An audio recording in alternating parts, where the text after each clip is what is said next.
Audio Jungle.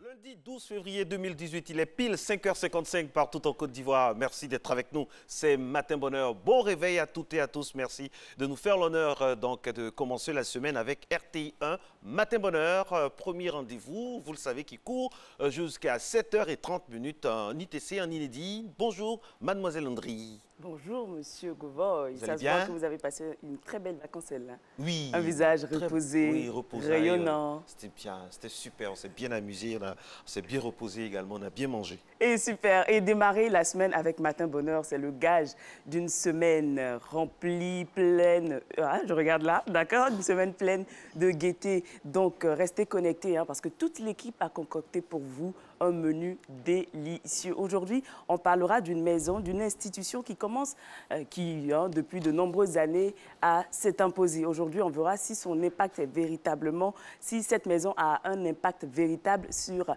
la pauvreté. Il s'agit des microfinances.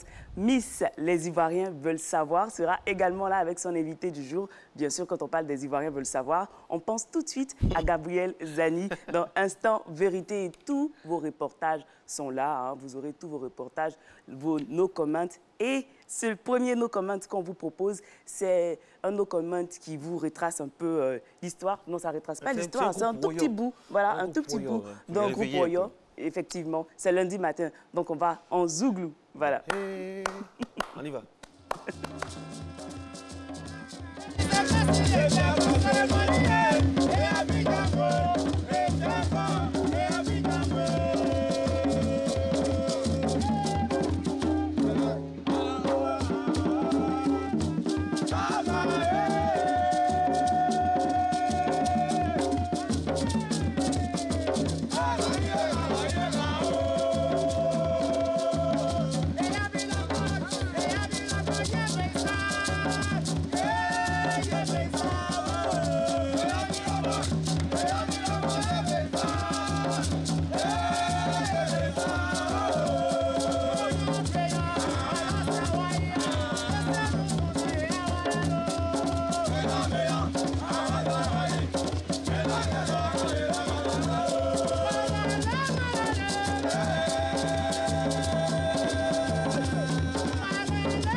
Bien, voilà, j'espère que vous vous réveillez, ça vous permet quand même de mettre un peu de bruit dans la maison et faire en sorte que vous puissiez être tout de suite d'aplomb et avec beaucoup d'entrain pour aborder donc cette semaine remplie de promesses. Je rappelle tout simplement que c'est Christelle Akoussa qui écrit donc la ligne technique de ce rendez-vous, je le rappelle, jusqu'à 7h30.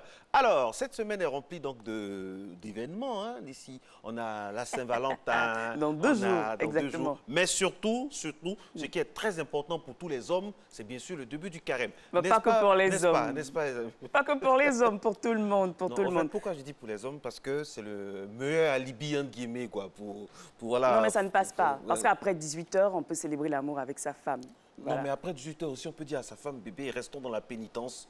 Laissons tout ce qui est monde, restons dans la pénitence et abordons le carême chrétien avec beaucoup de... Ça aussi, c'est bien. Mais c'est biblique, Oui, quoi ça? Les couples, vivre en couple. Le mariage, c'est biblique. Oui, mais c'est une institution divine. Mais célébrer la Saint-Valentin, c'est pas biblique. Mais c'est célébrer l'amour. Oui, on peut célébrer l'amour en étant en pénitence. Bah oui. Bon, donc on célèbre l'amour. Donc pas de restaurant, pas de sortie, on reste simplement. C'est que Christelle Akoussa sera d'accord avec moi.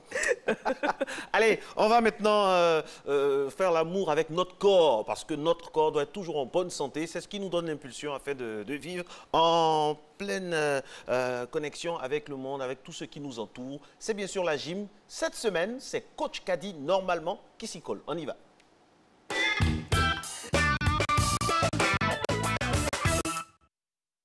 Bonjour Leslie, bonjour Marco, bonjour chers téléspectateurs. Alors nous continuons aujourd'hui avec le renforcement musculaire. Aujourd'hui on va plus accentuer ce travail sur le dos pour renforcer votre dos, d'accord? Donc on part directement au sol aujourd'hui sans échauffement. À la fin on va pouvoir s'étirer. Regardez, on part, on se met en position de pompe pour le premier exercice, d'accord? Ceux qui ne peuvent pas se mettre en position de pompe comme ça, d'accord? Vous mettez les genoux au sol, on prend un seul haltère, on garde le dos bien droit, là, et puis on tire.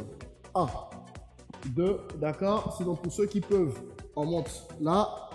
Ok, on a 3 appuis et on tire. 1, 2, 3, on en fait 10 de chaque côté. Allez, en position tout le monde.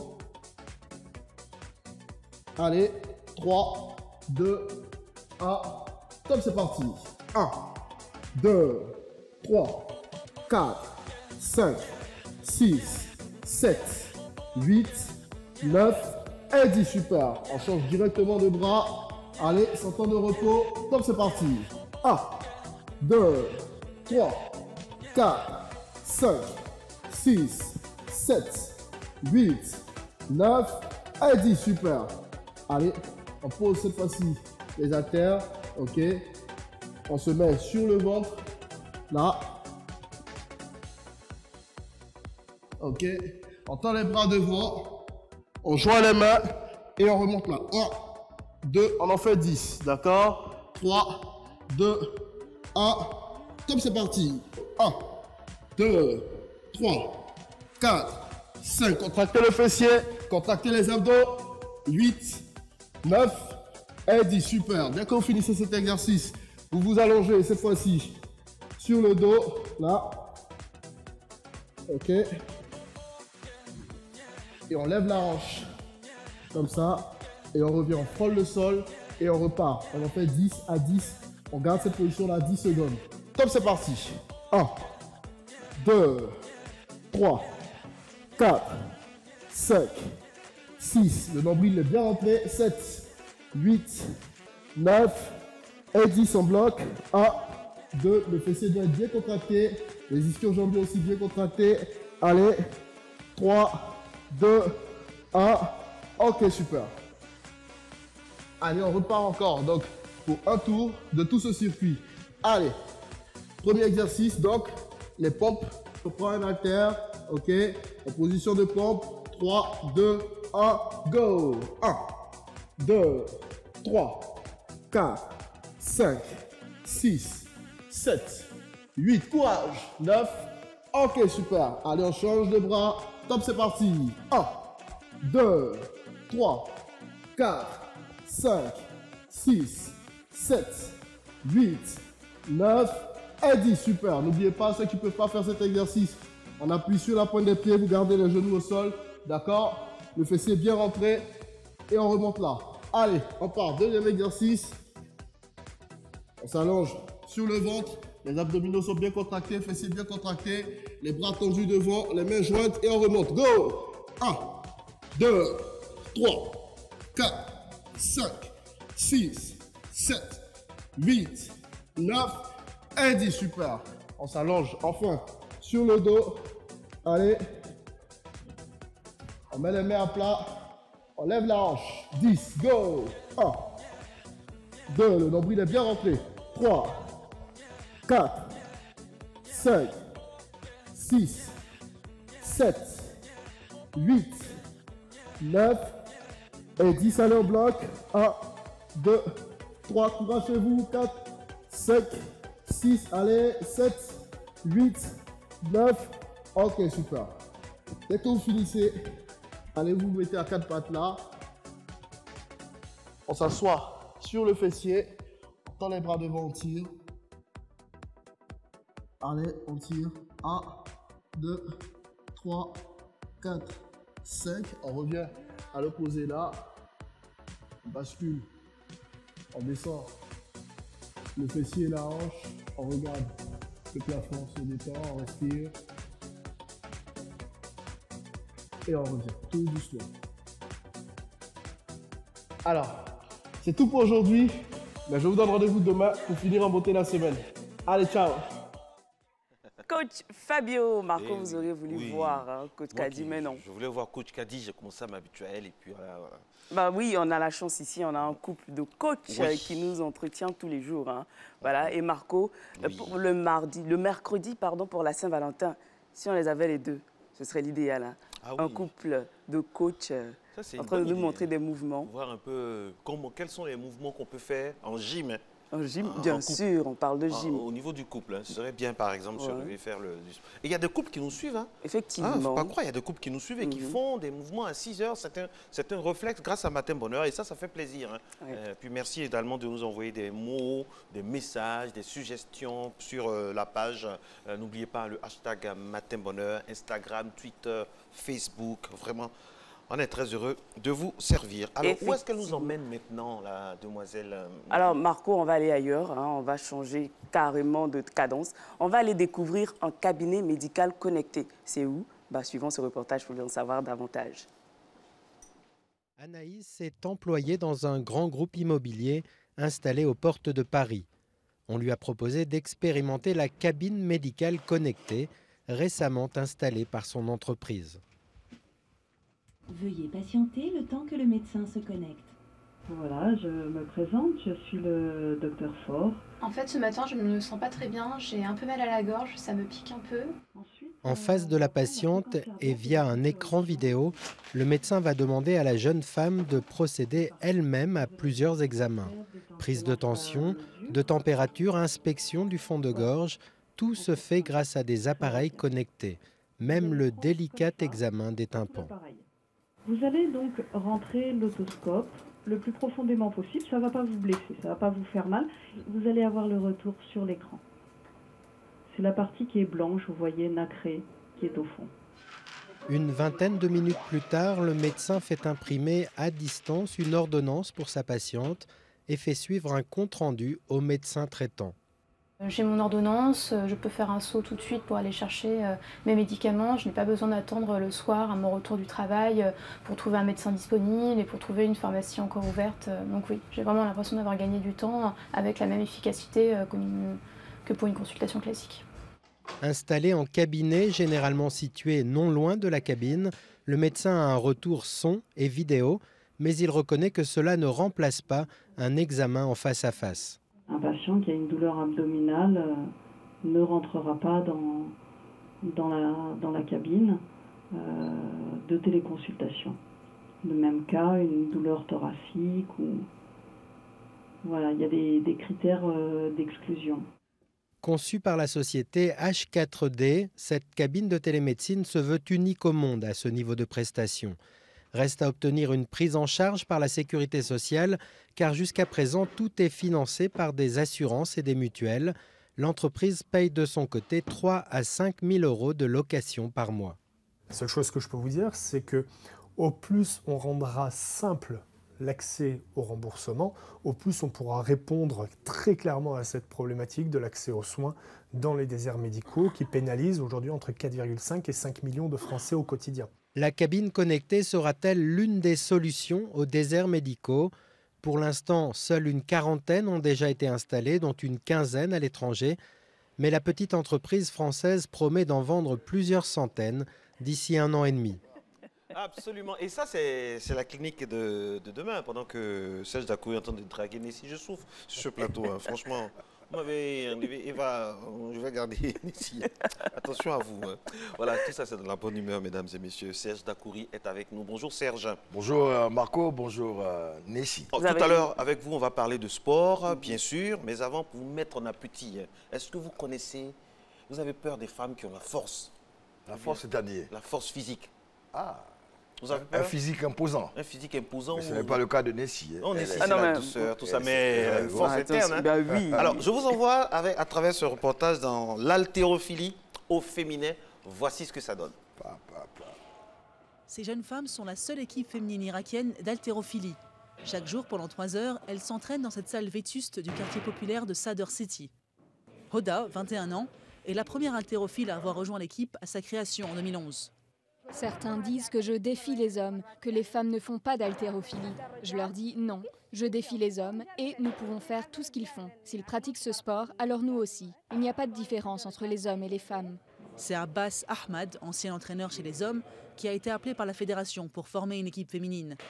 Mais il a dû composer avec un manque de moyens et d'infrastructures. Selon lui, aucune instance officielle n'a dédié de fonds à l'haltérophilie féminine. Si nous avions plus de soutien, nous pourrions être au même niveau que les équipes internationales et disposer d'équipements modernes. Mais, malgré les ressources limitées, nous continuons à travailler dur et à participer à des compétitions internationales. Leur travail a porté ses fruits. L'année dernière, les 8 jeunes femmes se sont envolées pour les compétitions asiatiques. Elles sont revenues les mains pleines de médailles. L'haltérophilie leur permet aussi de rendre les fins de mois moins pénibles pour leurs familles. Le club sportif Al-Shorta, qui parraine l'équipe, assure un salaire mensuel allant de 400 à 800 $.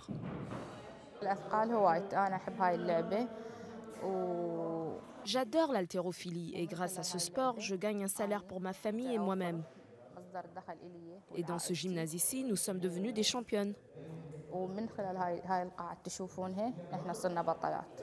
La future génération de l'équipe se prépare déjà.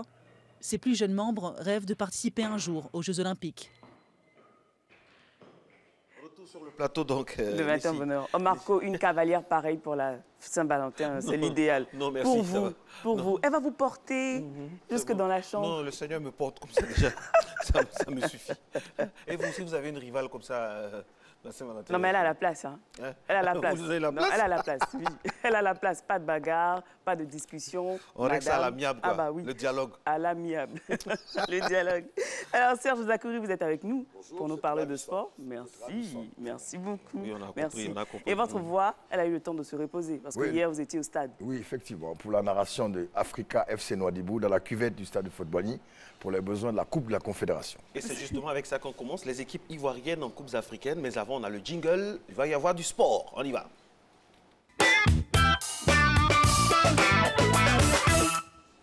Oui, on démarre. Bonjour, mesdames, messieurs. Eh bien, effectivement, l'entrée en liste des équipes ivoiriennes en Coupe de la Confédération, c'était ce week-end. 2 équipes en préliminaire de la Ligue des Champions. L'ASEC Mimosa qui était à Cotonou pour y affronter les Buffs de Bornou, tandis que du côté de Bamako, l'équipe du Williamsville Athletic Club goûtait aux délices pour la première fois de leur histoire de la Ligue des Champions à Bamako. Donc ASEC à Cotonou et l'équipe de WAC à Bamako, eh bien c'était donc 2 équipes ivoiriennes engagées en compétition de Ligue des Champions. Mais, eh bien, pour ce qui concerne donc la Ligue des Champions, l'ASEC a obtenu le match nul à Cotonou, 1-1. Tandis que l'équipe de WAC aussi a également obtenu le même score à Bamako. À Abidjan, il y a eu effectivement des oppositions. Je pense que ce sont les images que nous avons. Non, je crois que ce sont les images du CHAN 2018. Mais à Abidjan, eh bien, l'Africa affrontait l'équipe du Nouadhibou FC et l'AS Tanda, le club de Mancha. Alors, des scores de nul. 0-0 pour l'AS Tanda face à Mancha. C'était samedi au stade Champrou. Et hier, effectivement, au stade de Fort-Boigny, l'Africa a été tenu en échec par une excellente équipe mauritanienne dont l'Ossature fait partie de l'équipe nationale qui était au CHAN. L'Africa a ouvert le score à la 44e minute par Gonazo. Égalisation mauritanienne par qui?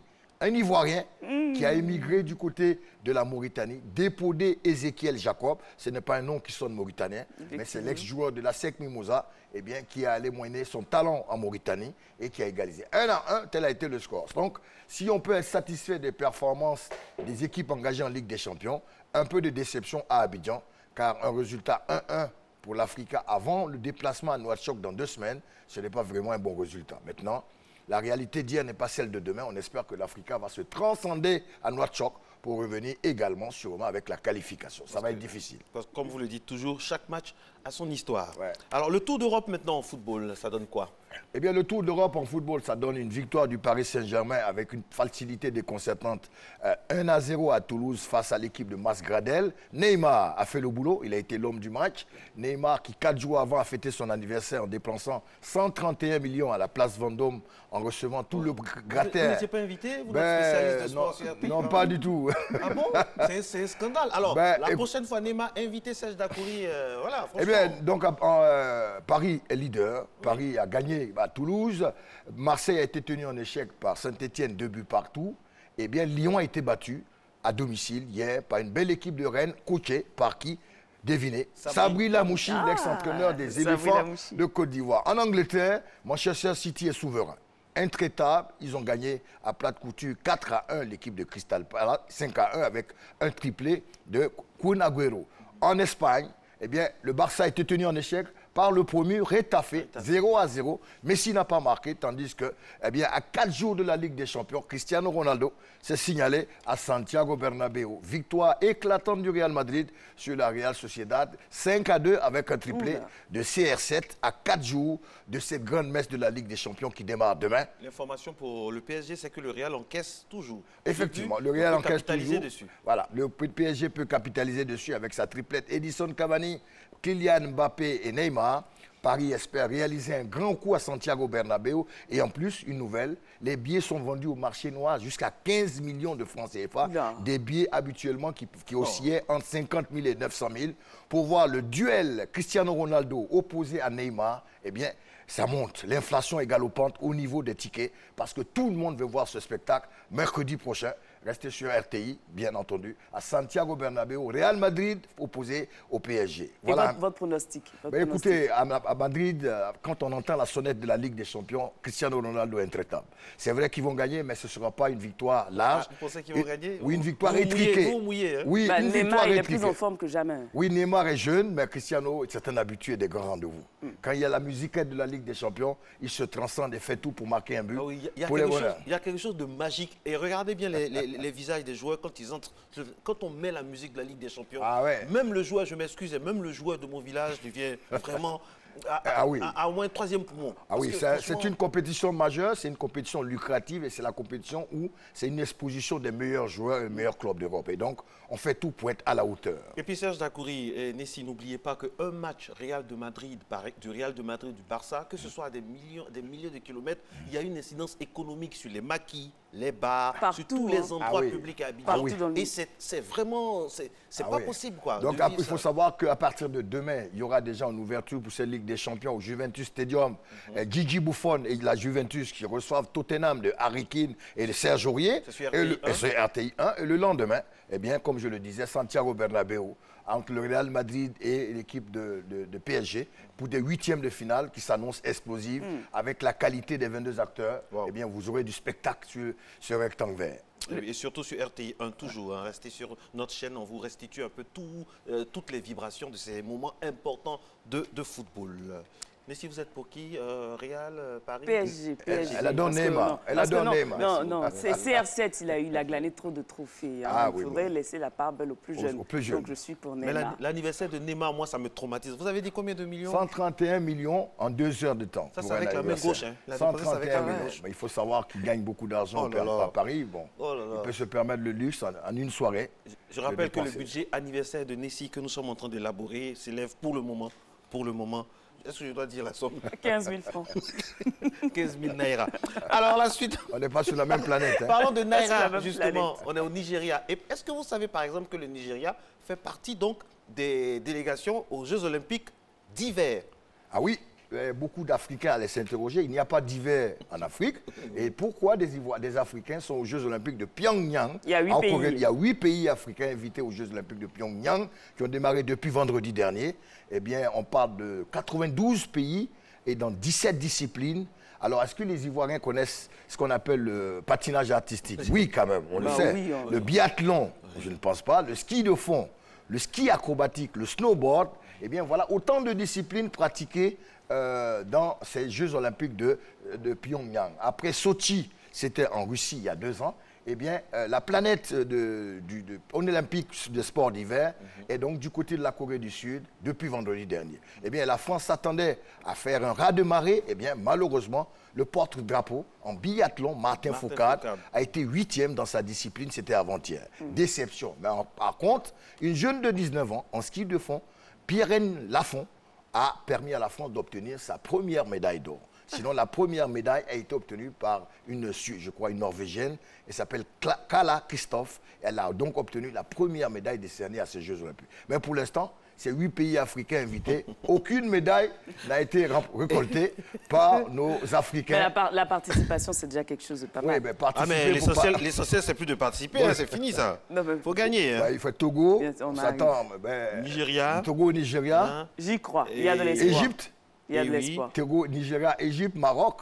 Mais pour l'instant, malgré une belle participation, une bonne représentation africaine, aucune médaille n'a été décernée. Mais écoutez, ça va durer encore 2 semaines. Hein.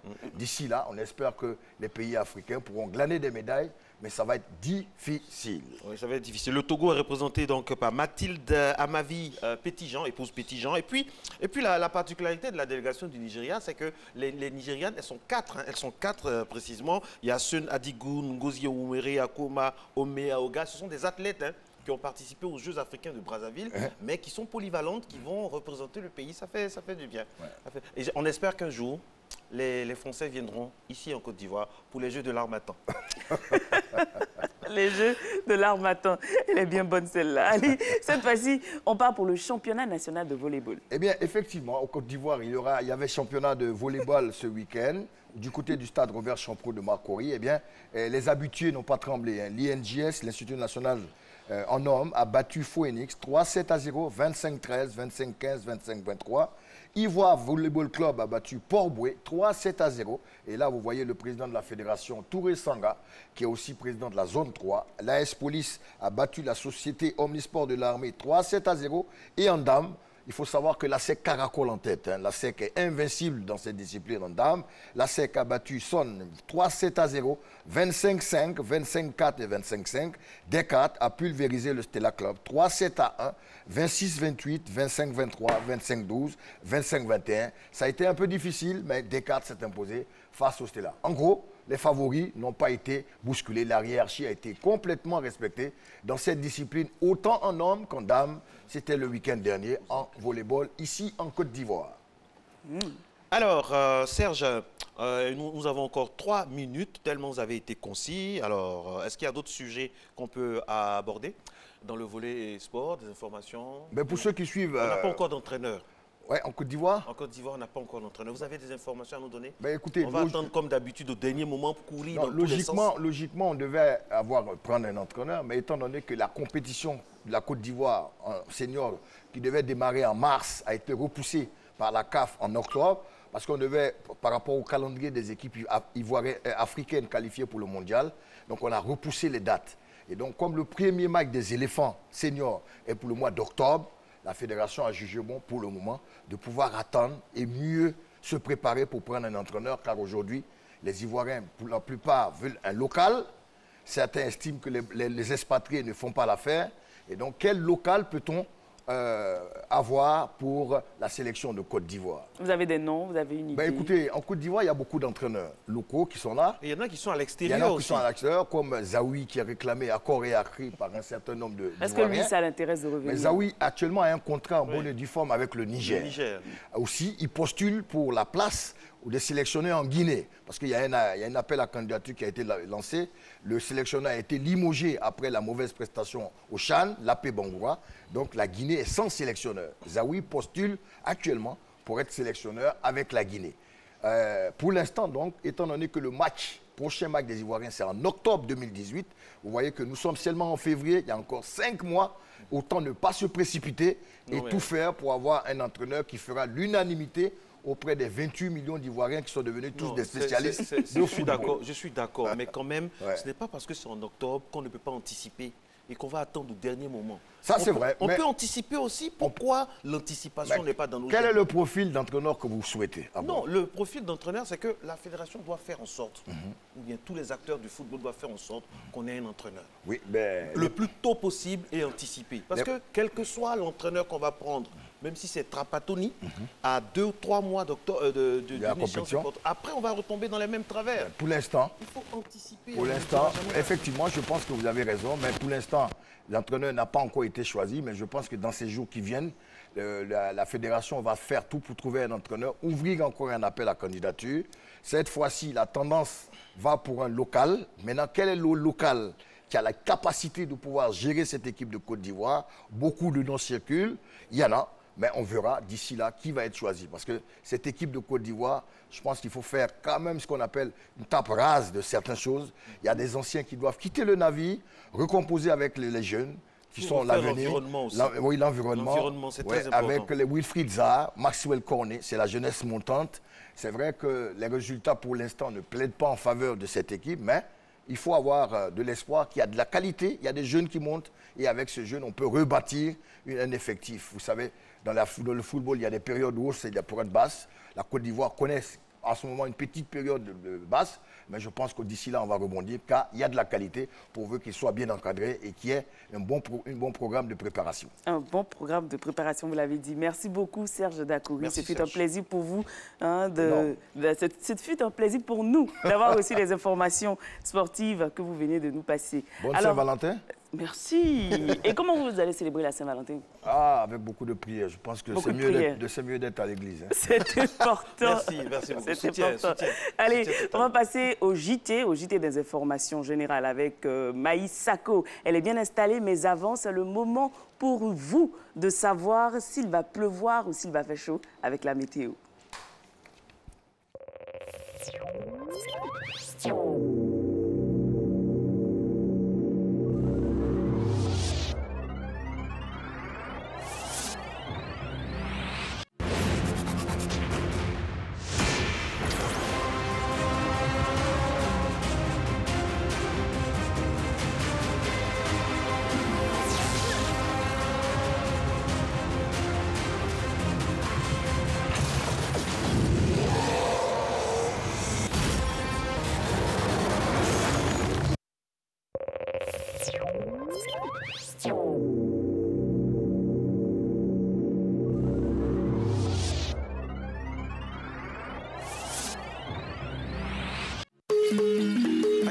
Sombe anya kɛnɛya ko ani anya saniya ko kunna ani an dɛmɛbagaw n'o ye UNICEF, OMS, Save the Children, USAID ani Fonds Mondial olu bɛna sange tilan o daminɛ an ya quartierw kɔnɔ dɔrɔmɛ kelen tɛ sarala la sosofaganaji bɔnna min kan Abobo, Yopougon, Marcory, Treichville, Adjamé, Plateau, Antekube, Port-Boué, Koumassi, Cocody, Bingerville, Agnama, Dabou, Jacquesville ani Grand Laou a bɛ daminɛ février kalo tile 16 ka taa bila tile 20 na san waga 2 ni san 10 ani segi Mbalamaw a ye wuli tɔgɔ sɛbɛn wagati sɛbɛndenni min dila aw ma a ye wuli ka taa n'o sɛbɛndenni ye u bɛ sange di aw ma sosofaganaji bɔnna min kan walasa a bɛ se ka kɛnɛya sɔrɔ nin ye kunnafoni ye min bɔra an ɲa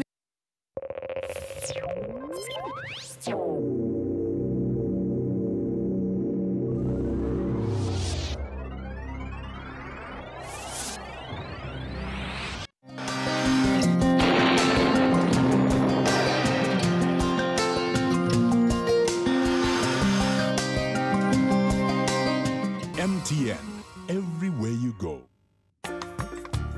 Madame, Messieurs, bonjour. Merci de nous suivre en ce lundi matin. Aujourd'hui, la matinée sera relativement froide de la limite nord à la bande centrale du pays. Le ciel sera dépourvu de nuages. Seules quelques fines particules sèches resteront en suspension dans l'air. Des réductions de visibilité verront le jour dans le sud forestier et par moments sur le littoral suite au brouillard ou la brume humide juste avant que le soleil ne se pointe dans le ciel. Après ce phénomène, les nuages prendront le dessus avec quelques risques d'averses.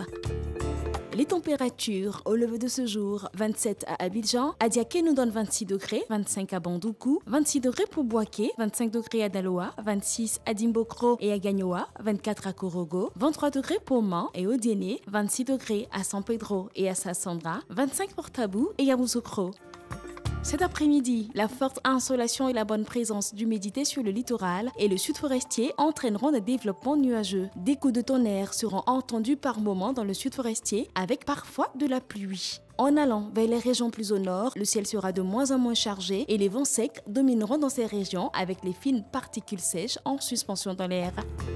Les températures de l'après-midi, 32 pour Abidjan et à Diaké, 36 degrés à Bandoukou et à Boaké, 35 pour Daloa, 36 pour Dimbokro, 35 degrés à Gagnoa, 37 à Korogo, 35 degrés pour le Tompi, la maximale de 37 relevée à Odiéné, 31 degrés à San Pedro et à Sassandra, 32 pour Tabou et 36 à Yamoussoukro. Le résumé du temps de ce lundi matin est fait. À tous et à toutes, bon début de semaine.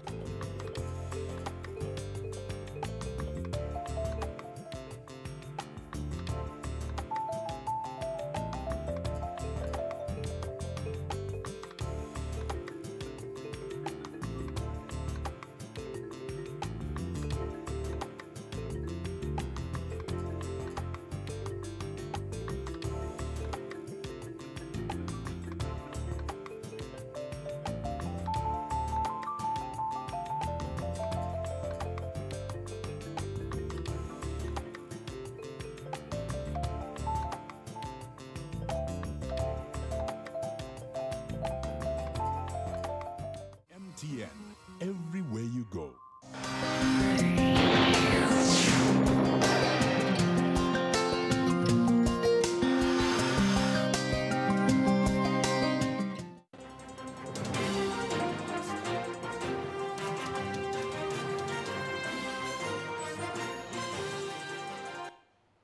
Bonjour à tous et bienvenue dans ce 6h30.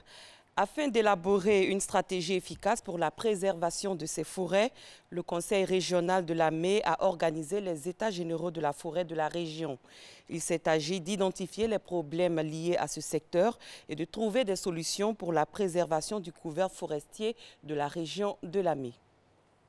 Immédiatement et lutter contre les invasions clandestines de forêts classées.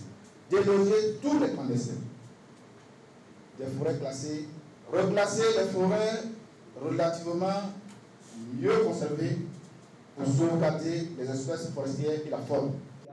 Des décisions en vue de sauver le couvert forestier dans la région de la Mai. Des recommandations issues des États généraux des forêts dans cette zone du sud-est de la Côte d'Ivoire. En moins de 25 ans, le massif forestier de la région a perdu 80% de sa superficie. Souvent, l'État est amené à intervenir sur des questions forestières à la suite de conflits. C'est parce que des sujets importants et préoccupants surviennent sans que l'autorité hiérarchique ne soit informée. Ils prennent une ampleur telle qu'au moment où on les découvre, quelquefois il est trop tard. Et là, ce que les populations ont voulu faire, c'est anticiper. Pour sauver ce qui reste encore de la forêt dans la région de la Mai, l'implication de tous est souhaitée. Il est temps qu'on arrête, parce que nous avons vécu tout ce qui s'est passé à Guiglo, nous avons vu ce qui se passe à Man, et si on y prend garde, nous allons non seulement perdre la terre, mais il va y avoir des problèmes de personnes et des règlements de compte. La forêt demeure une ressource naturelle importante pour la préservation de l'environnement. Deux ministres, celui en charge de la salubrité de l'environnement et du développement durable et celui des eaux et forêts ont réaffirmé leur engagement à réhabiliter le couvert forestier dans le cadre du projet RED+. C'est un mécanisme de réduction des gaz à effet de serre donc, qui constitue une démarche pour faire en sorte que, un, nos forêts soient protégées, mais deux, que les populations participent donc à la préservation de ces forêts par une éducation, une implication, des nouveaux comportements, de bonnes pratiques, des pratiques dans le secteur agricole, mais de bonnes pratiques qui tiennent compte également des contraintes environnementales et sociales. Les conclusions des travaux ont montré que la nouvelle politique qui va être engagée par le gouvernement est en droite ligne avec ce que veulent les populations. Donc c'est un partenariat gagnant-gagnant, non seulement les populations, mais aussi les industriels du bois, mais également les industriels de la culture du cacao et les autres cultures pérennes. À ce jour, sur les 9 forêts que renferme la région de la Mai, il n'en reste plus que 3.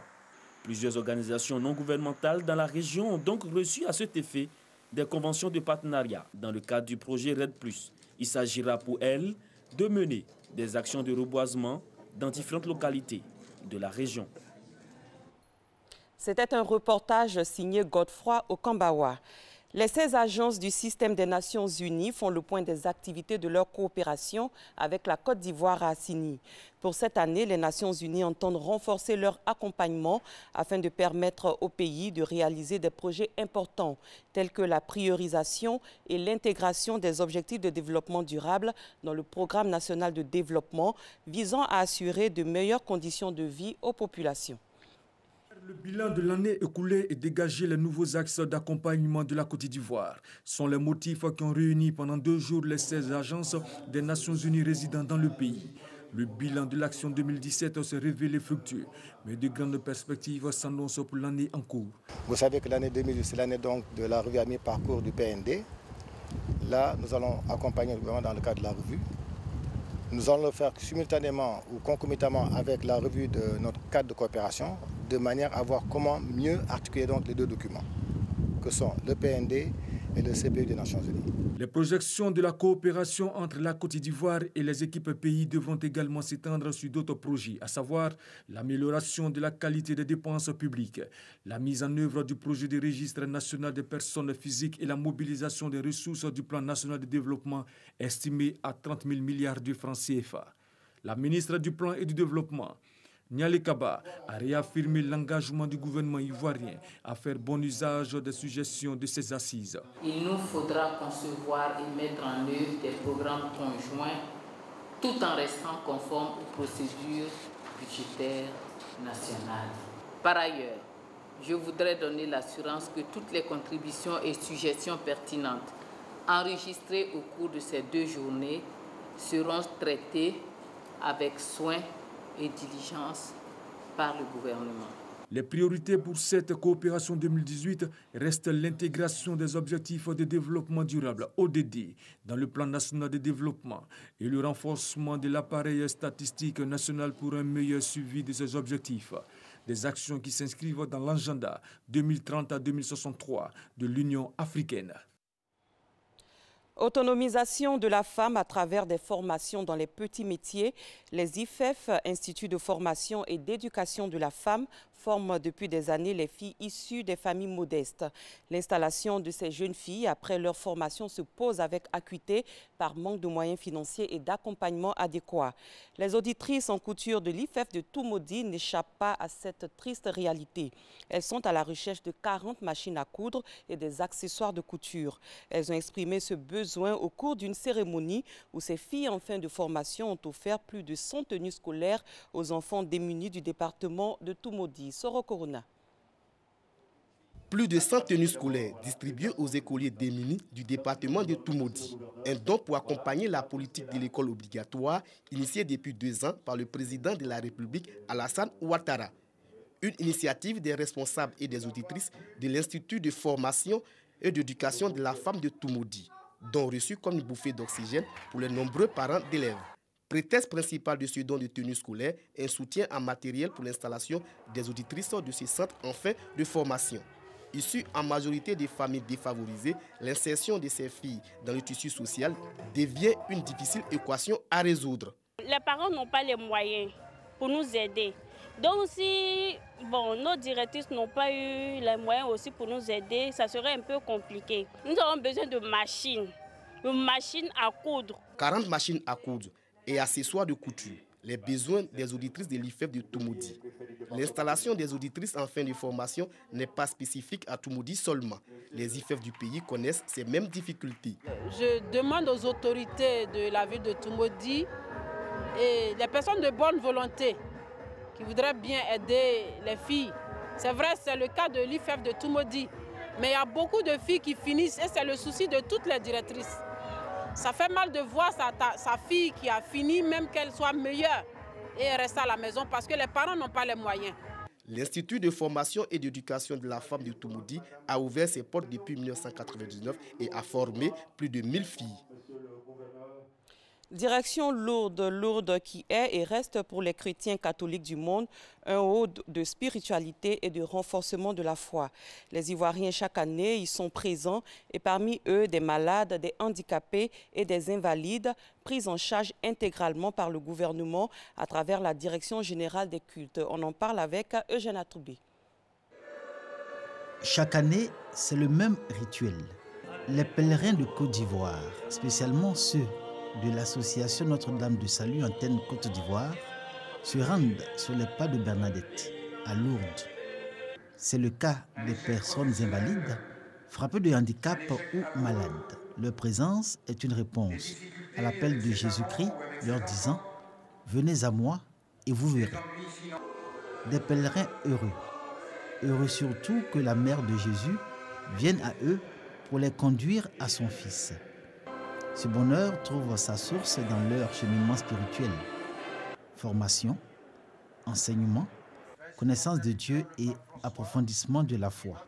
Tout le temps qu'a duré leur présence, ils ont toujours bénéficié de la fraternité et de la solidarité des autres pèlerins.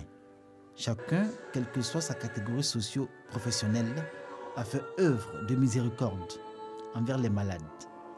Expression de l'amour de Dieu qui traverse tous les pèlerins. Lorsque ces malades se retrouvent ici sur le terrain, ils d'abord essaient de vivre leur foi, de vivre leur rencontre personnelle avec le Seigneur Jésus-Christ et sa mère. Et c'est cela qui fait d'abord leur guérison sur le plan spirituel, sur le plan mental, sur le plan psychologique. Et c'est d'ailleurs la première des guérisons la plus importante. Les malades, comme les handicapés et les invalides, n'ont jamais été seuls à Lourdes. Certes, on notait la présence constante de Dieu amour à travers Sainte Bernadette et Marie. Mais il y avait aussi la présence de tout ce beau monde engagé dans le service. Illustration, ces enfants bénévoles, servant à boire, ou ces jeunes encardiers, constamment au chevet des personnes malades, handicapées ou invalides, les conduisant aux messes, toujours à leurs petits soins. Et ce partage, cette familiarité avec les malades m'a vraiment fortifié et j'ai compris le sens même véritable de la charité. Pour le 144e pèlerinage à Lourdes, une centaine sur un total de 500 prises en charge par le gouvernement ivoirien à travers la Direction générale des cultes sous tutelle du ministère de l'Intérieur et de la Sécurité.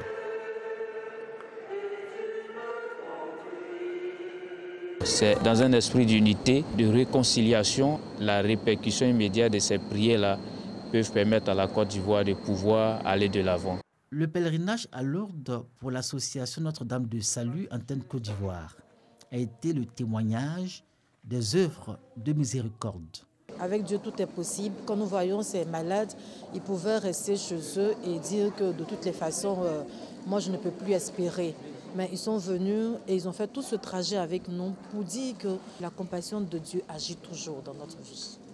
Et comme le dit Sainte Rose de Lima, quand nous servons les pauvres et les malades, nous servons Jésus. Et c'est ce Jésus auquel les malades de l'association Notre-Dame de Salut Antenne Côte d'Ivoire veulent ressembler dans leur foi et en Marie. Marie comme un signe d'espérance et de salut. Nous restons à l'étranger avec de nouvelles violences dans l'ouest anglophone camerounais. Des heurts ont éclaté dans différentes localités. 3 gendarmes ont été tués, un sous-préfet a été enlevé et quelques attaques parsemées ont été enregistrées, entachant les cérémonies de commémoration de la journée de la jeunesse célébrée hier par les autorités. Loin du Cameroun, un biréacteur Antonov AN-148 avec 71 personnes à bord s'est écrasé près de Moscou hier, quelques minutes après avoir décollé de l'aéroport Domodedovo de la capitale russe. Il n'y a pas de survivants. Un centre de crise a été ouvert. C'est la fin de cette édition. Merci de l'avoir suivi. Très bon début de semaine à tous et à toutes. Merci beaucoup, Maï. Bonne journée à vous. Merci beaucoup également. Tout à fait. Alors, merci. Plaisir partagé. La Saint-Valentin, vous allez faire un plan? Tu en avances, Marcel. Ça me surprend. Oui. Je ne savais pas aussi romantique, aussi enclin à... de prendre les choses en main. Inviter tout le monde. En fait, Marcelin attend une invitation de Maïsako. Vous n'avez pas encore compris? Il attend une invitation. Marcelin, nous sommes en direct. Personne ne prendra de risque ici. Je vous souhaite une très bonne journée. Ah oui.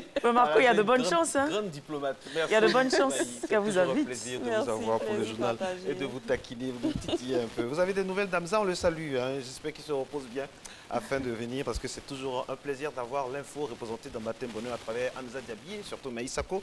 Aujourd'hui, il est 6h passé de 44 minutes. Dans 1 minute seulement, on aura une autre pulsion, un autre passage très important de cette émission Matin Bonheur. C'est bien sûr Instant Vérité. Vous connaissez la devise, hein, les Ivoiriens veulent savoir. C'est la phrase qui revient toujours de Gabriel Zani.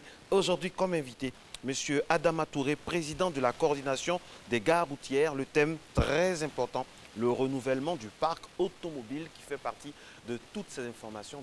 Il y a trop d'interrogations là-dessus. Eh bien, les Ivoiriens veulent savoir. Instant Vérité, Gabriel Zani et Monsieur Adama Touré. C'est parti.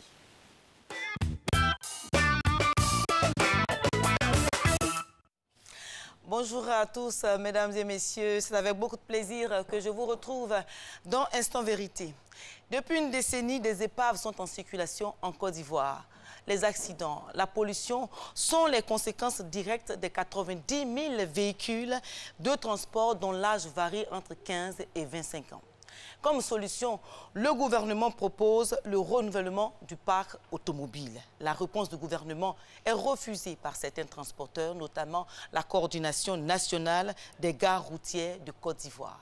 Pourquoi le CNG-RCI refuse la solution du gouvernement? Que propose la coordination? Mesdames et messieurs, dans le cadre de Instant Vérité, nous invitons ici aujourd'hui M. Adama Touré. Voilà. Il est le président de la coordination nationale des gares routières de Côte d'Ivoire, CNG-RCI. Bonjour, monsieur. Bonjour. Merci d'être venu à Instant Vérité. Alors, quel est l'état des lieux en ce qui concerne les véhicules de transport en circulation en Côte d'Ivoire? Merci beaucoup. Nous remercions la RTI de nous donner l'occasion de parler un peu de notre activité. Les choses ne sont pas faciles. L'état des lieux est vraiment difficile à expliquer. Quand on voit, effectivement, vous l'avez déjà planté le décor, que nous avons des épaves en circulation. Celui qui a des épaves en circulation peut faire quel état de lieu? Si ce n'est que de la désolation. Hein, parce qu'il faut reconnaître que la Côte d'Ivoire a le parc automobile le plus vieillissant de la sous-région. Et il est donc tout à fait logique que les transporteurs sont des gens très paupérisés. Il ne faut pas se gêner de le dire. Et c'est la réalité que nous vivons. C'est-à-dire que le transport n'est pas ce qu'il était il y a 10 ans de cela, avant les crises post-électorales. Quel est le rôle? Nous sommes dans un désarroi total, il faut reconnaître. Bien. Donc, quel est le rôle de la coordination nationale des gares routières, la coordination que vous dirigez dans cette situation? La coordination nationale des gares routières de Côte d'Ivoire, pour dire juste pas très long, c'est une structure du secteur du transport routier qui a une vocation syndicale et qui défend les intérêts des membres de cette coordination et surtout des transporteurs, des conducteurs et des auxiliaires du transport qui sont nos chargeurs, nos bagagistes et nos guichetiers et tous ceux qui travaillent dans les gares routières en Côte d'Ivoire. Donc c'est le rôle de la coordination de défendre l'intérêt des membres d'une corporation qui sont en partie pris en otage par une pléthore de syndicats, ma foi, qui se sont transformés. Quand on sait très bien que le syndicalisme, c'est un don de soi, mais là, on a trouvé des syndicats qui en font de ça une profession. Oui, vous. Donc, de façon plus précise, quels sont les problèmes auxquels vous êtes confrontés en tant que transporteur ou en tant que propriétaire de véhicules de transport? Les problèmes auxquels nous sommes confrontés sont multiples. Vous voyez très bien que la gare routière internationale n'a jamais pu avoir jour et nous travaillons dans la boue depuis plus d'une décennie. Nous travaillons dans des conditions vraiment précaires et vraiment pitoyables. Il faut dire les choses comme elles se présentent. Et donc ça, c'est le premier problème auquel nous sommes confrontés. Il faut le reconnaître aussi. Nous sommes dans un système où les acteurs du transport, la plupart d'eux sont analphabètes. Et donc, vous verrez des transporteurs qui sont un matin à 200, 300 véhicules et après 5 à 10 ans, vous retrouvez ce même transporteur avec 0 véhicule. Parce qu'il n'y a pas de comptabilité fiable. Il y a des gens qui n'ont pas d'assistance et les banquiers, souvent, ne sont pas très coopérants avec des analphabètes. On a vu des transporteurs qui se sont fait gruger par des institutions financières. Alors, donc, voilà un peu pour dire juste que les transporteurs, l'état des lieux et ce à quoi nous sommes confrontés, vraiment, c'est le manque d'assistance de l'État qui est le père de tout le monde parce que nous payons assez de taxes auprès de notre le manque d'assistance de l'État est en phase d'être réglé avec les dernières informations que nous avons eues. Donc, pour apporter donc une réponse à toutes ces situations que vous décrivez ce matin, le gouvernement a décidé de renouveler le parc automobile. Mais ce projet qui est déjà en application, avec l'avènement des taxis, voire des minibus, et puis même des mini-cars aussi, des bacas. Alors, le CNG-RCI que vous dirigez ne semble pas suivre le gouvernement dans ce programme. Pourquoi? Simplement parce qu'on ne peut pas comprendre qu'il n'y ait pas eu de consultation préalable des vrais acteurs avant de prendre une décision aussi importante. Quand on entend dire, le citoyen lambda dire que le gouvernement a décidé de faire émerger les transporteurs de Côte d'Ivoire. Qui ne va pas aimer évoluer? Mais est-ce qu'on peut faire le bonheur de quelqu'un à son absence? Ça, c'est impossible. Il n'y a pas eu de consultation préalable et on voit des pseudo-syndicalistes qui se sont inféodés à notre activité et qui se donnent le droit de donner le quitus au gouvernement pour faire des réformes, ma foi, qui nous coupent le souffle. Comment vous pouvez comprendre que les Ivoires taxis peuvent nous coûter 15 millions pour un petit véhicule de 5 places? Monsieur Touré, Adama Touré, s'il vous plaît. Des pseudo-syndicalistes, est-ce que vous avez dit? Oui. Nous nous sommes informés, nous sommes allés sur le terrain. Je crois que le milieu de transport est géré par une fêtière. Vous reconnaissez la fêtière. La fêtière qui est le haut conseil des entreprises de transport de Côte d'Ivoire, dont le directeur général est M. Diaby Ibrahima. Voilà. Vous reconnaissez cette fêtière? Oui, nous appelons cette fêtière une fêtière de Niamro, parce que nous savons pertinemment que ce n'est pas une fêtière de transport.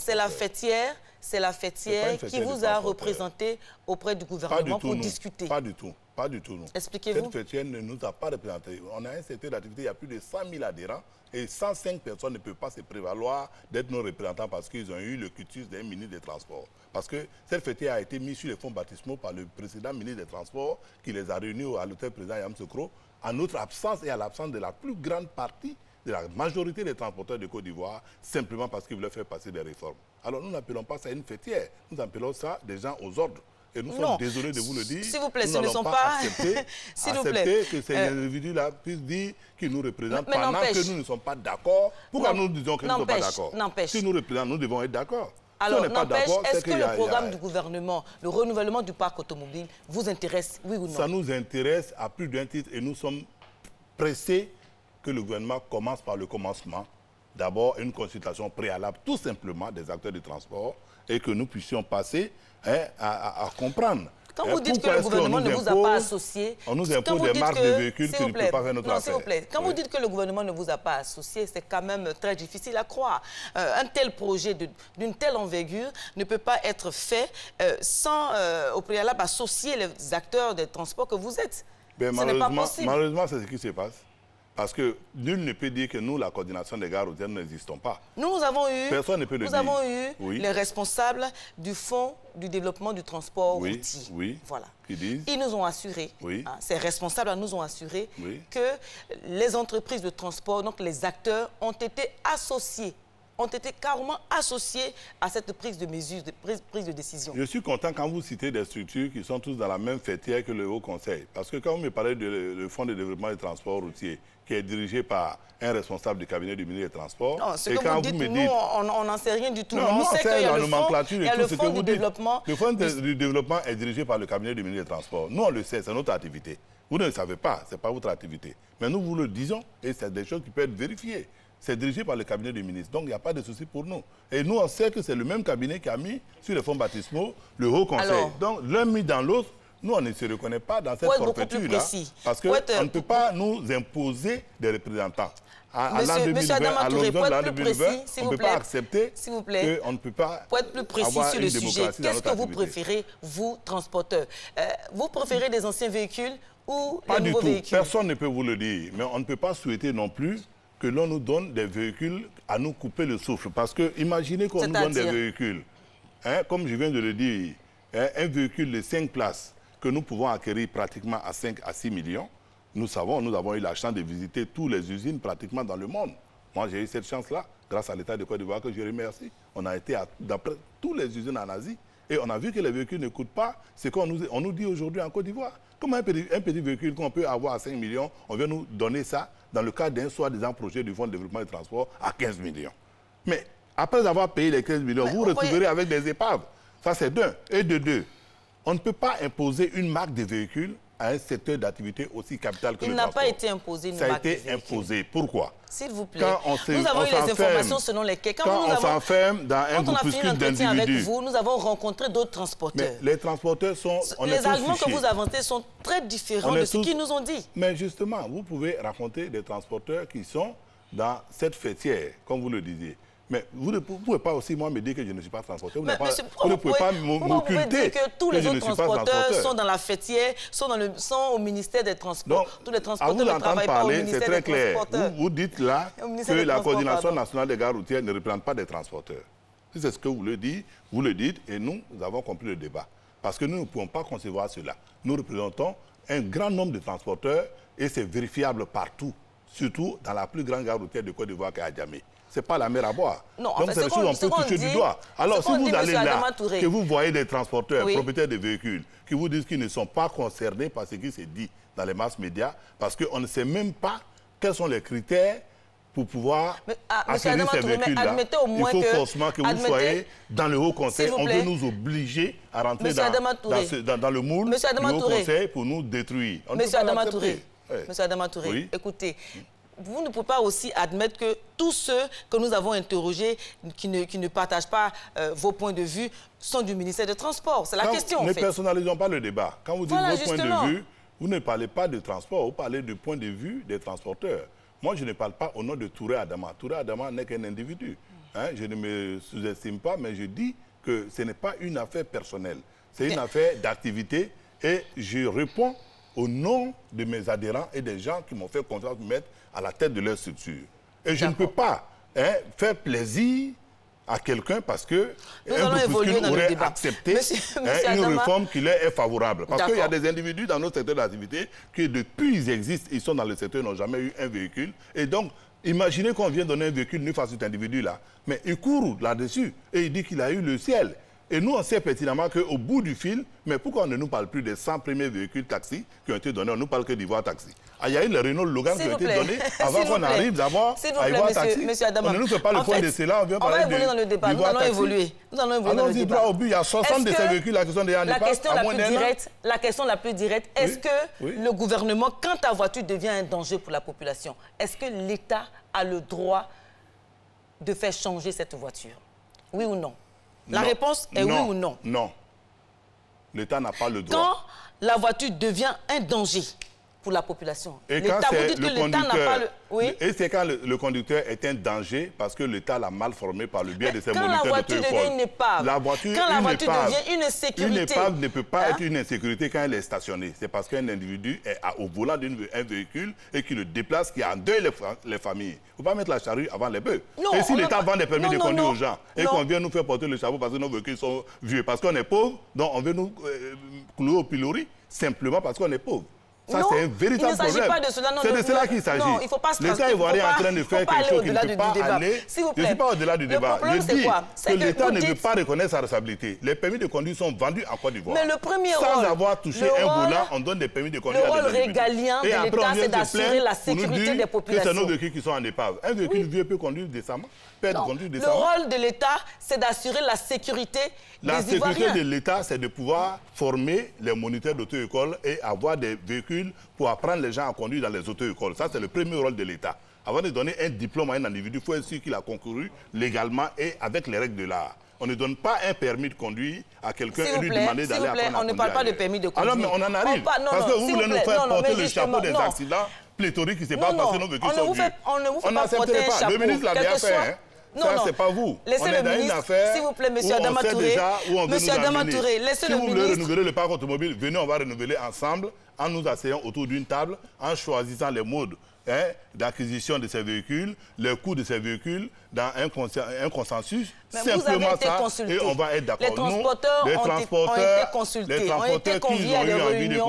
Ont été consultés. Il n'y a pas eu de consultation de large ouverture. Ça coûterait quoi à un État qui se veut démocratique et hébergeant de faire les États généraux du transport simplement sans exclusive et permettre à tous ceux qui sont dans ce milieu-là de la consultation, de donner leur avis. Au-delà de la consultation, qu'est-ce que vous proposez? On ne peut pas être aussi... Qu'est-ce que vous proposez? La proposition, elle est claire. C'est la suspension temporaire de l'application de ce décret-là parce qu'on ne peut pas demander à des gens de faire des choses qu'ils ne peuvent pas assumer. Parce qu'en allant sur ce terrain-là, on va se perdre. Alors, on ne va pas se perdre du tout, on va rester dedans, monsieur Adama Touré. Alors donc, nous, on revient tout juste après la pub.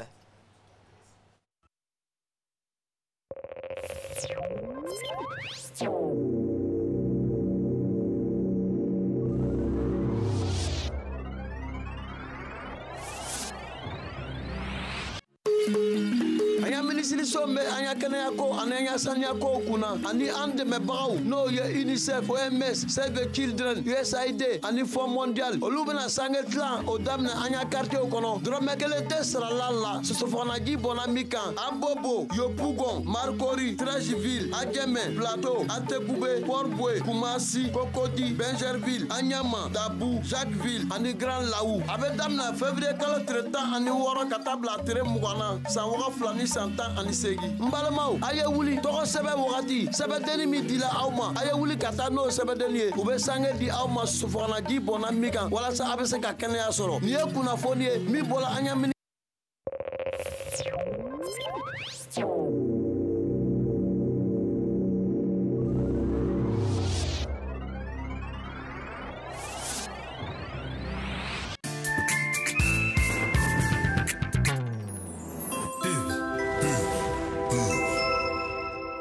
Ma soeur, où vas-tu si pressée? Mon mari a découvert une nouvelle pâte tomate là. Il en parle tout le temps. Ma chérie, c'est Alissa tomate. Alissa? Ah! Le double concentré de tomates Alissa, fait à base des meilleures tomates naturelles sélectionnées pour leur goût et leur qualité. La tomate Alissa se conserve très bien et ne noircit pas. On voit l'équipe qui va évoluer en 4-4-2. C'est de ça que je te parlais. Alissa, le goût parfait. Être en famille, c'est bien. Mais avec les pâtes maman, c'est encore mieux. Parce que chaque repas est un moment plein de bonne humeur. Et maintenant, découvrez les spaghettis complets. Les nouvelles pâtes maman à base de blé complet, encore plus nutritifs et enrichis en fibres naturelles. Maman, c'est toi qu'on préfère.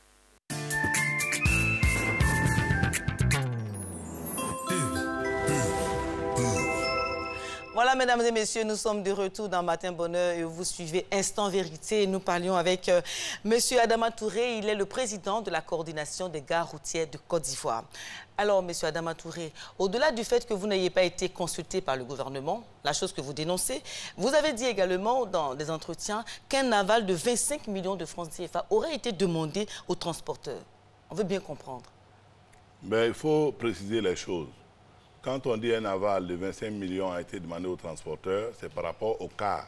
Ce n'est pas par rapport à des petits véhicules. Parce que quand on demande sur 100 millions à quelqu'un d'envoyer 25%, ça fait 25 millions, pratiquement. Donc, voilà ce qui est demandé pratiquement pour les cars, les gros cars de 70 places que nous devons payer pour rajeunir aussi, parce qu'il faut reconnaître que ça fait partie du transport routier. Sans oublier qu'aujourd'hui, ce qui a fait couler beaucoup d'encre, c'est le problème des BACA.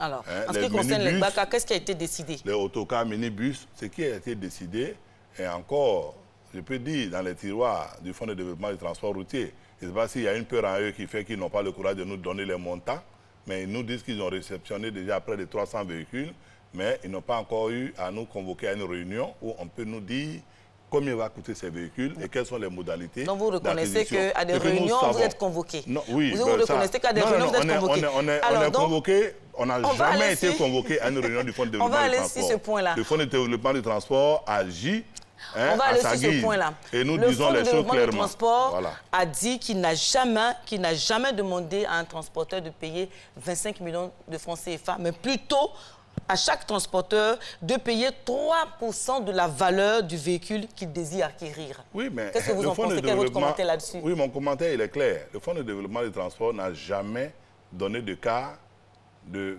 100 millions à quelqu'un, à part les 100 taxis. Mais au moins, est-ce que vous reconnaissez que les 3% ont été demandés? Oui, mais des taxis, si vous avez demandé 3% pour des taxis dont vous ne pouvez même pas faire le point après un an, mais ça vous engage, vous. Moi, je ne peux pas rentrer dans ce détail-là avec eux, parce qu'on n'a pas de preuves à ce qu'ils sont en train de vous dire. Ils vous disent des choses, vous mettre en confiance, mais nous, les acteurs, nous ne les savons pas pourquoi. Pour la simple raison qu'il y a 100 taxis qui ont été remis à des gens qui, ma foi, devaient rendre compte de leur gestion. Après une année, au lieu qu'on nous parle des 100 premiers taxis, on voit qu'il y a 100 taxis qui sortent encore. Il y a beaucoup de rumeurs, il y a beaucoup de faits. Il n'y a pas de rumeurs, nous parlons avec des preuves. Qui ne sont pas vérifiés. Non, c'est vérifié. Ce que nous avons vérifié, s'il vous plaît, ce que nous avons vérifié, le Fonds du développement du transport routier a dit qu'il a demandé 3% de la valeur du véhicule demandé, du véhicule que le transporteur veut acquérir. Voilà ce qui est demandé. C'est tout ce qu'ils vous ont dit? Mais c'est tout ce qui est vrai. Ils vrai. vous ont pas dit quelles sont les conditions d'acquisition des véhicules? Alors, dites-nous les conditions. Alors. Ah non, c'est pas à nous de vous le dire. Vous avez rencontré le Fonds de développement du transport. C'est à eux de vous le dire. Dites-nous les conditions. C'est eux qui devaient vous le dire parce qu'ils disent quoi? S'il vous plaît, ils ne veulent pas les transporteurs que nous sommes. Ils ne veulent pas les transporteurs qui existent. Ils veulent créer des nouveaux transporteurs. Non, ils n'ont jamais dit cela. Mais c'est ce qui se passe. Les taxis ont été remis à qui? Ils veulent professionnaliser le transport. Les taxis ont été remis à des gens auxquels ils ont imposé de créer des sociétés, de nouvelles sociétés. Vous voulez rester au même stade? Vous voulez rester au même stade dans l'anarchie? On n'est pas dans l'anarchie. Sans l'ordre? Je suis désolé de vous le dire, nous ne sommes pas dans l'anarchie. Un homme qui paie ses impôts auprès de l'État de Côte d'Ivoire n'est pas un anarchiste. L'État de Côte d'Ivoire nous prend des taxes et nous prend la patente. Nous payons nos impôts correctement. Nous payons nos vignettes. Nous nous présentons 2 fois dans l'année à la visite technique. Quand vous demandez aux Ivoiriens aujourd'hui... Alors nous ne pouvons pas payer tout ça. 300 milliards dans les caisses de l'État chaque année. Et puis on va nous traiter d'anarchie parce que l'État refuse de jouer son rôle d'organisateur. Mais justement, c'est ce rôle d'organisateur que l'organisation qui est là. On met la charrue avant les bœufs. Si l'État doit mettre ça, est-ce que l'État doit envoyer les véhicules neufs sur le même terrain que des véhicules sans papier qui roulent dans le district d'Abidjan? C'est quelle organisation, quelle organisation vous nous parlez? L'État doit enlever les véhicules banalisés. Est-ce que ce n'est pas la vie des populations qui est en danger avec ces véhicules sans papier qui roulent, les cercueils roulants qui roulent? Il faut dire les choses comme elles se présentent. L'État n'assainisse pas. L'État n'en est pas les Niambros. L'État n'est pas prêt à aller au charbon. L'État n'est pas prêt à mettre un cadre viable aux acteurs du transport. Mais l'État vous dit en Monsieur Adama, écoutez-moi, c'est de la volonté politique. La volonté politique du gouvernement que vous dénoncez. Mais aujourd'hui, le gouvernement est en train de mettre en place une volonté politique qui est réelle, qui veut professionnaliser le milieu de transport. Parce qu'aujourd'hui, quand nous posons des questions aux Ivoiriens, ce qu'ils disent, c'est que le milieu de transport, madame, il y a trop de désordre. Voilà ce que les Ivoiriens disent. Oui, mais c'est que les Ivoiriens ne savent pas ce que nous disons. Mais justement... Ce désordre-là, il est orchestré parce que simplement, l'État ne joue pas franc jeu, c'est tout. Parce que moi, je ne peux pas concevoir que dans un État où des gens payent leurs impôts auprès de l'État, que l'on se donne le droit de venir là avec la force des biceps et d'estorquer de l'argent à des pauvres conducteurs. S'il vous plaît, l'État n'estorque pas de l'argent. Pas l'État, il n'y a pas des individus qui sont appelés les syndicats, les pseudo-syndicalistes. Mais c'est à vous de l'organiser, c'est votre domaine. C'est pas à nous de l'organiser. Vous-même regardez. Nul n'est au-dessus de la loi. Monsieur Adama. Les individus ne peuvent pas venir nous bastonner nos conducteurs au volant. Nous sommes pratiquement... Et quand nous allons porter plainte, en lieu et place de les arrêter, on les retrouve sur le terrain. Croyez-moi, il y a beaucoup à dire dans le milieu des transports. Et nous aurons d'autres occasions pour en parler plus amplement et que nous puissions tirer les conclusions qu'il faut tirer. Alors, mesdames et messieurs, c'est donc la fin de Instant Vérité. Restez avec nous, restez avec Nessie et Marco parce que Matin Bonheur se poursuit. Se poursuit. En tout cas, vraiment, on vous aurait laissé l'antenne parce que franchement... Instant Vérité, c'était chaud. Hein? C'est vraiment l'instant vérité. Ça se voit que M. Adama Touré avait beaucoup de choses à dire. Absolument. Merci, Gabriel Zani. Instant Vérité, donc à découvrir, à redécouvrir sur notre page Facebook et sur tous les démembrements, bien sûr, du hashtag Matin Bonheur. Il est 7h07. Grâce à la dextérité de la réalisation, on va peut-être passer par le petit-déj, le temps qu'on puisse installer le micro de notre invité pour la thématique. Est-ce qu'on peut savoir ce qu'on mange un peu, Christelle Akoussa, histoire qu'on installe le micro de notre invité? Je rappelle Monsieur Yves Ouya, il est consultant financier. Avec lui, nous parlerons de la microfinance. Quel impact sur la pauvreté? Alors, premier petit-déj... Nessie, ça c'est quoi ça? Ça, c'est pas un petit-déj quand même, c'est un gros déj. Oui, ça c'est un gros déj. Je vois mal ou c'est de la tiéké? Ça nous vient comme ça en direct, hein, donc on est obligé de la tiéké. Oh, de la semoule de manioc, s'il vous plaît, monsieur Marco. Hein, de la semoule de manioc avec des œufs, des omelettes. D'accord, ça c'est le mets préféré de Marcelin Govoy, ça. De la tiéké, ou si vous voulez de la semoule de manioc avec des omelettes. Le prochain mets... en attendant que le prochain mets n'arrive, sachez que dans la dernière partie de votre émission, il sera question... Non, c'est pas fini, Nessie, c'est pas fini. Regardez les écrans, c'est pas fini. Regardez la banane braisée. La banane braisée avec de l'arachide. Avec de l'arachide. Ça fait, Marco, ça fait du foutou. Banane avec de la sauce arachide. Prochaine image, les incontournables du matin en Afrique et surtout en Côte d'Ivoire, le fameux garba. Le garba 50. Le plat préféré de 95% d'Ivoiriens. OK. On devrait avoir quand même un petit déj ici, Marco. Quoi ça? On devrait avoir un petit déj. Oui, on en a un petit déj après, à la fin de l'émission, tranquillement. Avec Josiane, qu'on salue, qui ont fait un grand coucou, et puis à Diane Tiama, à toute l'équipe des personnes que vous ne voyez pas, mais qui font du boulot le matin et qui abattent un boulot énorme chaque matin. Et à chaque matin suffit sa thématique. Et celle que nous abordons aujourd'hui, donc, s'inscrit autour de l'économie, la microfinance. On en parle depuis des années. Maintenant, c'est quoi, au fait, la microfinance? Est-ce que ça aide les personnes à sortir de la pauvreté? Ça vient d'où, la microfinance? Eh bien, toutes ces questions trouveront réponse dans la bouche, on espère, de M. Yves Ouya. Il est consultant financier. On va l'écouter dans quelques instants, mais avant, suivons ce reportage.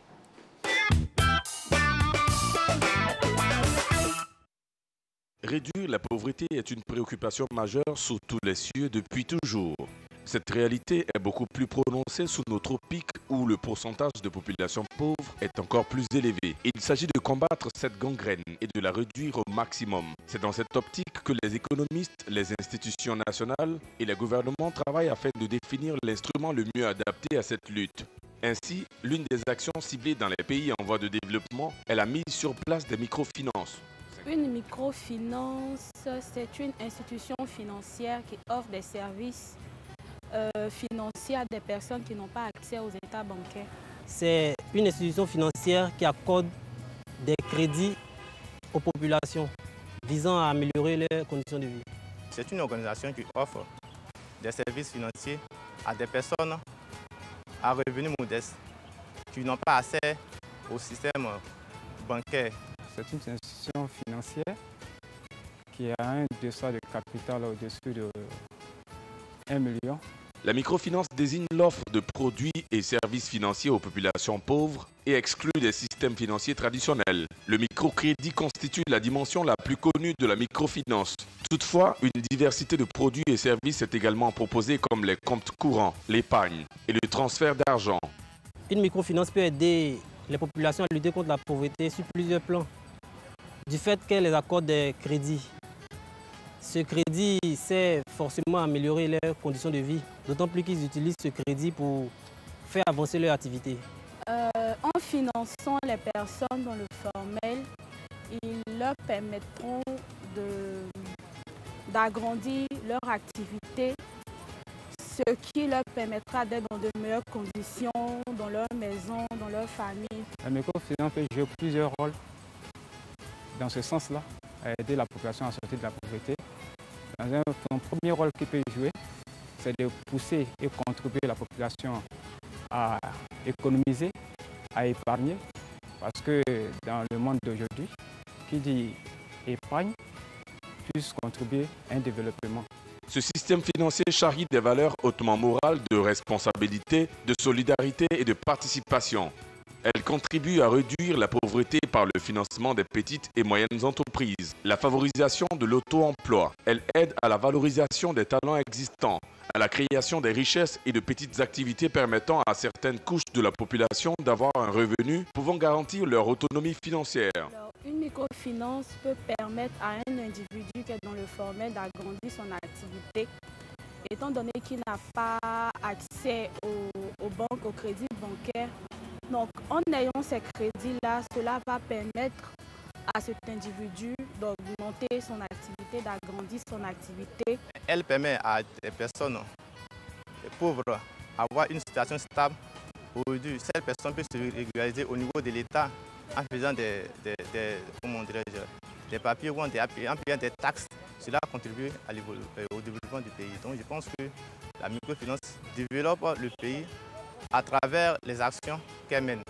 Cette alternative de lutte contre la pauvreté favorise l'autonomisation des populations vulnérables en leur permettant d'épargner. Cette stabilité financière garantit la scolarisation des enfants, des soins médicaux et éloigne des familles la faim.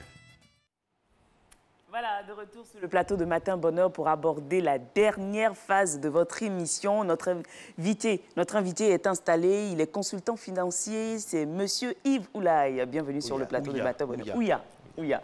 Bienvenue sur le plateau de Matin Bonheur. Merci. Alors, dans l'élément, on a vu plusieurs définitions de la microfinance. Vous, en tant que professionnel des finances, quelle définition donnez-vous de la microfinance? La définition que je donnerai de la microfinance, c'est que la microfinance est un système financier et social qui a été conçu il y a bien longtemps, dans les années 1976, pour permettre aux pauvres, d'abord aux pauvres et ensuite à toute personne qui est exclue du système financier traditionnel, bancaire, établissement financier, pour pouvoir avoir accès à des services financiers.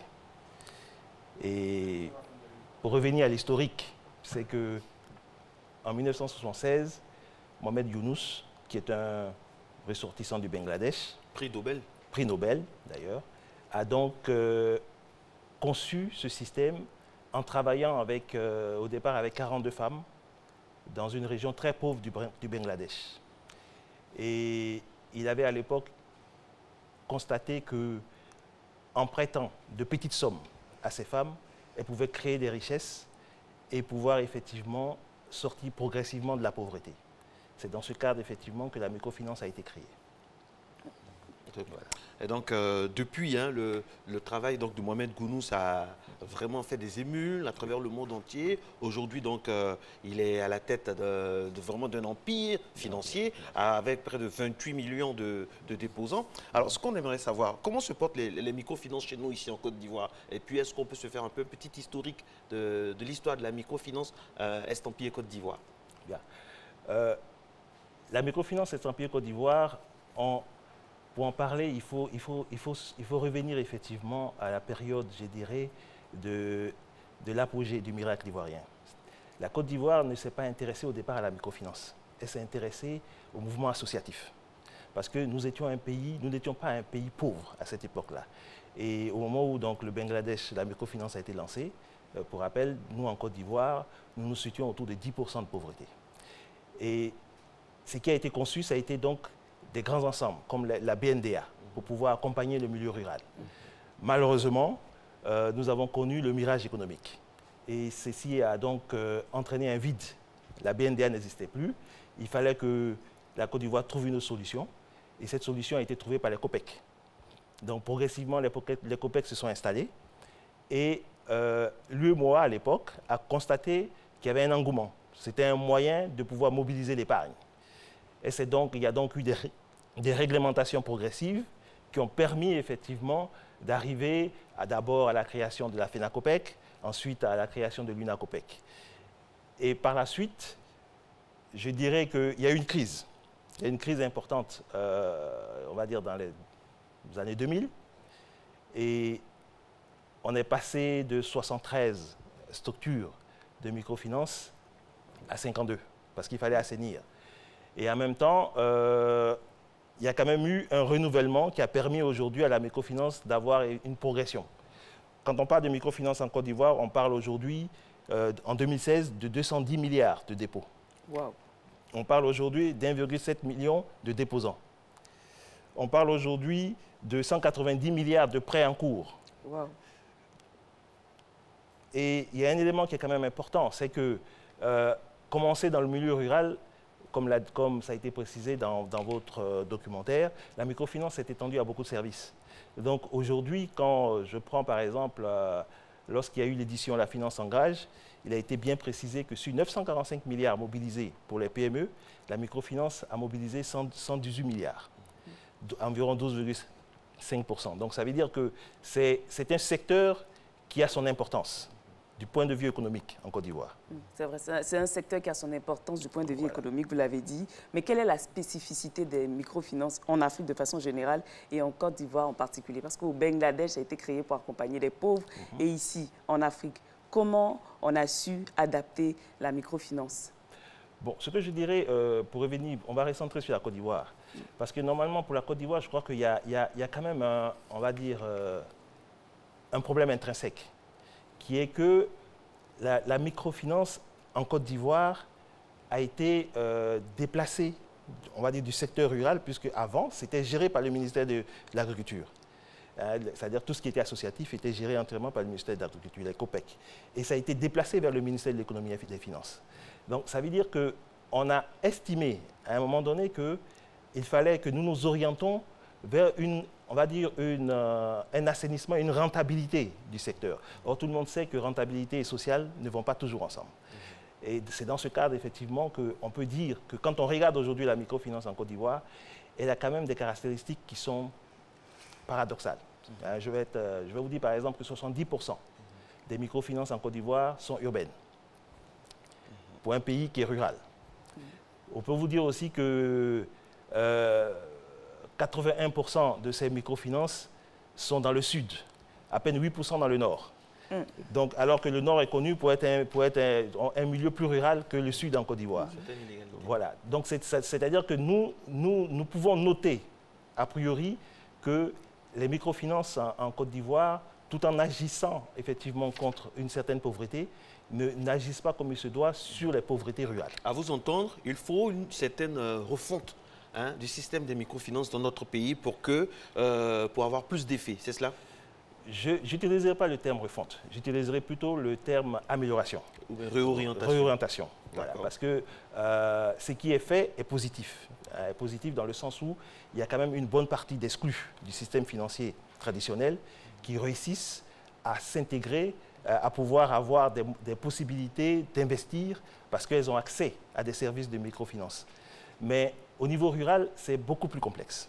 Tout à l'heure, quand nous allons parler de l'impact sur la pauvreté, c'est beaucoup plus complexe. Même au niveau national, c'est beaucoup plus complexe. C'est-à-dire que la microfinance telle que nous la concevons en Côte d'Ivoire ne peut pas avoir un impact beaucoup plus important que dans des pays comme le Bangladesh. Qu'est-ce qu'il faut alors? Qu'est-ce qu'il faut alors? Bien, ce qu'il faut d'abord, je dirais, c'est qu'il faut, on a parlé de réorientation, c'est-à-dire que je vais vous donner un exemple de manière concrète. C'est-à-dire qu'un État ne peut pas se focaliser sur une microfinance pour pouvoir lutter efficacement contre la pauvreté. Je donne un exemple concret, c'est-à-dire que si nous donnons par exemple, on va dire 50 000 francs à 100 femmes, elles vont pouvoir produire, elles vont pouvoir, mais dès qu'elles auront produit, il faudra qu'elles puissent livrer cette production. Il faut que cette production puisse sortir de leur lieu de production. S'il n'y a pas de route pour pouvoir sortir de ces lieux de production, eh bien, ces productions vont rester sur leur... On retourne à zéro. On retourne à zéro.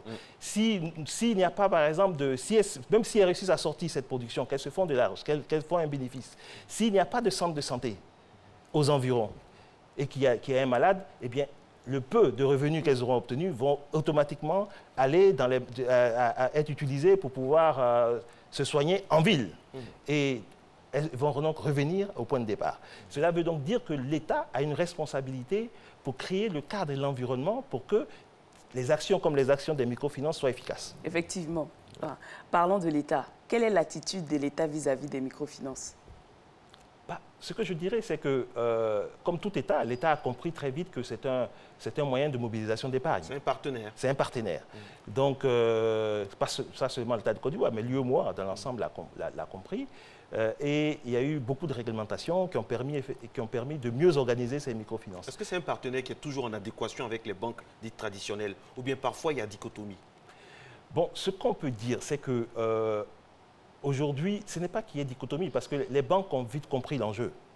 Les banques, ça n'apparaît pas, on va citer, mais ça dit que les banques ont tout de suite, au départ, depuis 2011, certaines banques ont investi dans des structures de microfinance qui ont pignon sur rue en Côte d'Ivoire, mais ce n'est pas très connu des Ivoiriens en général.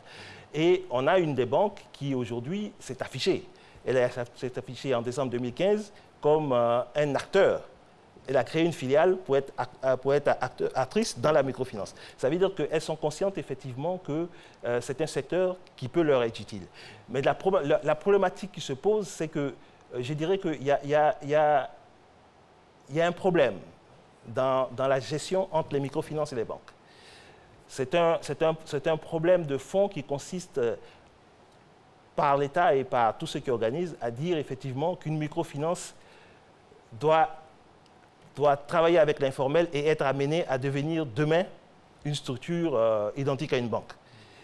Ce n'est pas, à mon avis, c'est une erreur. Parce que la microfinance s'adresse d'abord à des...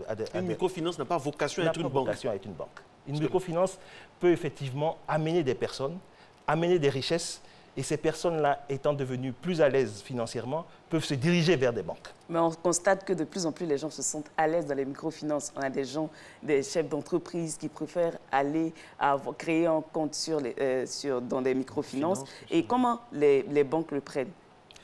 Bien, les banques sont très pragmatiques. C'est pour cela que j'ai dit tout à l'heure que les banques, ayant constaté cela, ont commencé à investir dans des microfinances. Parce qu'elles peuvent très bien combattre ces microfinances, mais elles ont préféré effectivement en faire des partenaires. Mais pour moi, ce n'est pas... C'est-à-dire que l'État ivoirien doit bien observer, parce qu'il n'y a aucun avantage à créer une concurrence aux banques. Il y a plutôt un avantage à faire en sorte que les microfinances restent dans leur, on va dire, dans leur secteur usuel, en permettant à des personnes qui ont peu de moyens, qui n'ont pas accès au système bancaire, de pouvoir investir, de pouvoir avoir des prêts, utiliser ces prêts pour créer des richesses et progressivement sortir de la pauvreté et ensuite aller vers le système bancaire. Monsieur Yves Ouya, on va se mouiller un peu, on va dire la chose vraiment un peu plus clairement. Vous constatez, vous, à votre avis, vous pensez qu'en ce moment, avec la photographie de tous les chiffres que vous nous avez donnés, 70% en milieu urbain, 81% au sud, 210 milliards, avec tous ces chiffres-là, l'impact des microfinances sur la pauvreté dans notre pays n'est pas encore trop significatif. Ah, c'est un. Et de deux, il faut que ce soit entouré encore d'infrastructures afin que les femmes, les jeunes, tous ceux qui sont concernés puissent ressentir ça encore plus profondément. Je vais mouiller encore plus que vous. je vais vous dire une chose, c'est que notre pays a un gros problème avec la pauvreté. Notre pays a un gros problème avec la pauvreté. Parce que ce qu'il faut dire aux Ivoiriens, c'est que ce pays qui est quand même le premier pays de l'Afrique francophone de l'Ouest, ce pays qui je dirais, est considéré comme premier producteur dans beaucoup de produits d'exportation, est quand même 171e pays pauvre sur 187. Wow. Ça veut dire qu'il y a un dysfonctionnement dans notre organisation interne. Ça ne veut pas dire que la Côte d'Ivoire est pauvre. Ça veut dire que la Côte d'Ivoire n'arrive pas à repartir comme il se doit sa richesse. Avec tout ce qui se passe, tout ce qu'on dit, tout ce qui se fait, on est, mais 171e, ça oui, fait mais mal ce n'est pas. ça. Quand je dis que ce pays a un problème avec la pauvreté, ce n'est pas lié à l'action d'un gouvernement actuel. C'est quelque chose c'est quelque chose qui perdure depuis près de 30 ans. C'est-à-dire depuis 30 ans, quand on prend par exemple en 2000, nous étions 169e. Quand on prend en 2009, nous étions 163e. Donc, si on veut faire un débat de nul de classe, on peut dire oui, 163e, on était mieux que 171e. Mais le vrai sujet, c'est que nous n'arrivons pas... Il faut mieux appréhender la pauvreté. Il faut mieux appréhender la pauvreté. Il faut réfléchir aux solutions profondes pour pouvoir effectivement sortir de cette pauvreté-là. Je pense qu'il y a des personnes idoines dans ce pays. Si nous voulons vraiment, si nous avons la volonté de toucher ce problème du doigt, de pouvoir résoudre ce problème, nous pouvons le résoudre. Mais comment la microfinance peut agir dans ce sens? La microfinance peut agir dans le sens où d'abord il faut que nous revenions aux fondamentaux.